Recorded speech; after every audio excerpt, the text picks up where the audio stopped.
Eu estou de volta conversando com Adriana Carvalho, que é engenheira em alimentos e mestre em nutrição e saúde, consultora em inovação e agronegócio, e estamos falando sobre futuro. Estamos falando sobre microtendências mundiais para 2030, oportunidades para o agronegócio brasileiro. E agora vamos falar sobre outros aspectos, como por exemplo os alimentos processados. É isso mesmo, Adriana? Isso, Yara.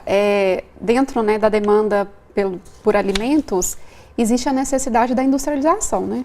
Apesar de existir uma visão errônea sobre a qualidade dos alimentos processados, existe bastante oportunidade. Uma delas, por exemplo, é com relação aos alimentos funcionais.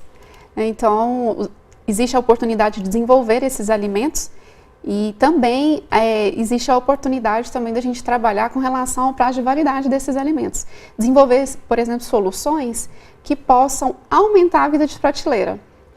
Vida de prateleira é o prazo de validade, então famoso que a gente identifica no rótulo dos alimentos. Então, dois aspectos que é importante a gente salientar, que dentro dessa demanda existe bastante campo para a gente desenvolver alimentos inovadores, e com caráter de funcionalidade.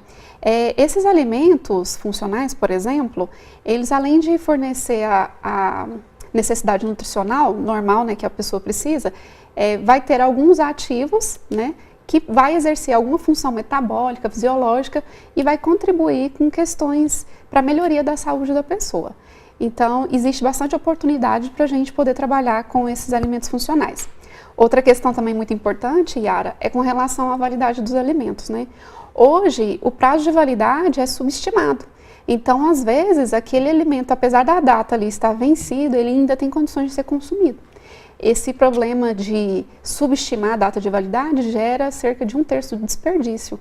Então, por exemplo, na Dinamarca, existe uma ação interessante que existe um mercado lá que só vende produtos com data de validade vencida. Mas não é uma forma de segurança para o consumidor, não? Isso, é segurança. Só que a maneira como é calculada hoje pela indústria, esse prazo de garantia ainda é subestimado. Então, existe oportunidade de melhorar esses processos para calcular esse tempo estimado sem que faça nenhum mal à saúde do consumidor. Então, é preciso investir em tecnologias para poder realmente dar a data de validade que realmente represente o limite final de consumo desses produtos. Mas essa questão é específica do Brasil? Não, isso aí é mundial.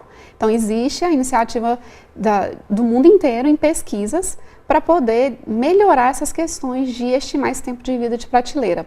Outra solução interessante, por exemplo, são as embalagens inteligentes. Essas embalagens, por exemplo, em alguns casos, ela é capaz de identificar, por exemplo, se houve formação de algum gás, se houve modificação da coloração do alimento. Então, as embalagens podem trazer indicativos que realmente o alimento está chegando ao prazo que não é possível mais ser consumido.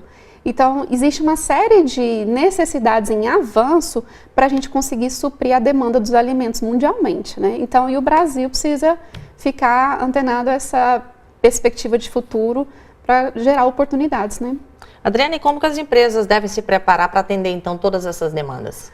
Olha, Yara, é muito importante, as empresas procurarem parcerias de quem tem conhecimento técnico aprofundado para conseguir ter informação suficiente para desenvolver novos produtos, novos processos e assim conseguir atingir a expectativa da demanda, Então, é muito importante a parceria, por exemplo, empresa, universidade, empresa, instituições de ciência e tecnologia, porque assim é possível aliar tanto esse conhecimento de base como a aplicação, a experiência em campo e desenvolver essas soluções inovadoras e suprir essa demanda dessas macro tendências até 2030. E o Brasil tem investido bem nessa questão dos alimentos processados? Olha, Yara, existe uma iniciativa muito forte dos órgãos de fomento à pesquisa e inovação de desembolsar recurso para realmente estimular a pesquisa para o setor do agronegócio para a gente conseguir atender essa demanda. Então, existe bastante iniciativa para isso. Adriana, muito obrigada pela sua participação, obrigada por essas informações. Obrigada, Yara. E o programa Agronegócio chegou ao fim.